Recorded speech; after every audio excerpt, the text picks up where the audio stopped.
Hello everybody, this is the Anime Bro here, and welcome to day 22 of my anime Christmas list. And today we'll be talking about anime number 4, Persona 4, a story about a group of students who try to solve a murder that happens in the TV world. Now before this video starts, please like, share, and subscribe for more videos just like this, and come back tomorrow for anime number 3. And now, let's get into the video.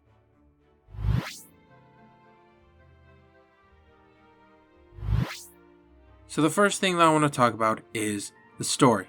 Now, just like my anime reviews, I have a good point that I really liked about the story, and a bad point that I really didn't like. And we're first going to start off with a good point. So a good point that I really liked about the show was that it was a good adaptation compared to the video game.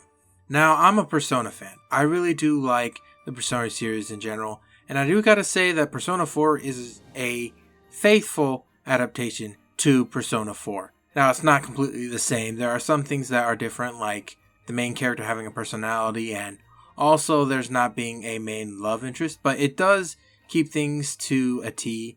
You still get the same murder mystery, you still get the same dungeons, you still get the same ending, and I really do like that. And honestly, if you want to get into the Persona series, I would actually recommend this as a first go because it's very close to the video game. So a bad point that I really didn't like about the story was that there was no dating events in it.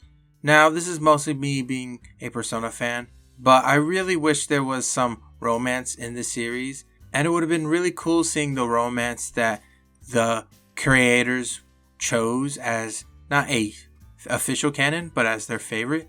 Now, I know why they didn't do it. It was to make sure that they didn't upset the Persona fans, but honestly, I wouldn't mind seeing this. And also in the anime, it was kind of very obvious who liked the main character. In fact, she was kind of annoying because of that. But it was still not added, and I guess it was out of respect. But, you know, sometimes I just wish they had the guts and just said, this was our favorite ship.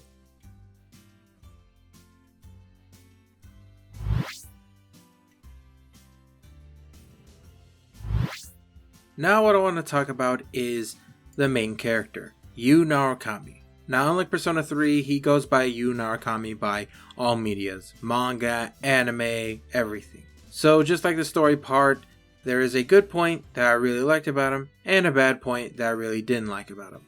And of course, we're going to start off with a good point.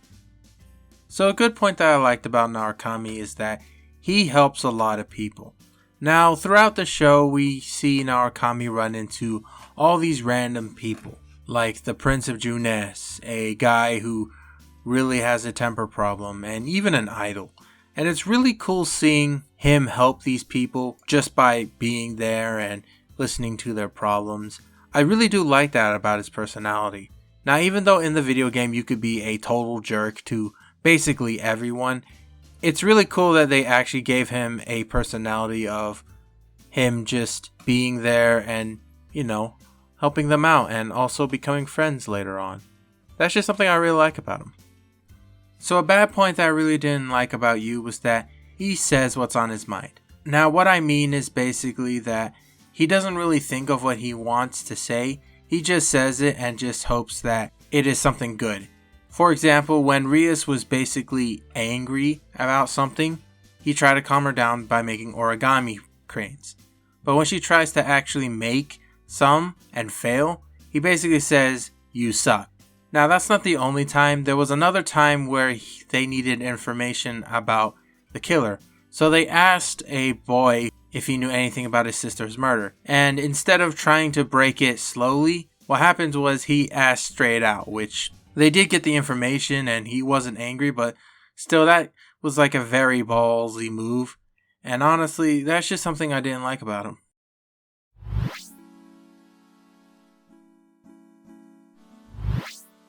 So before I end this video, I just want to tell you why this anime is number 4.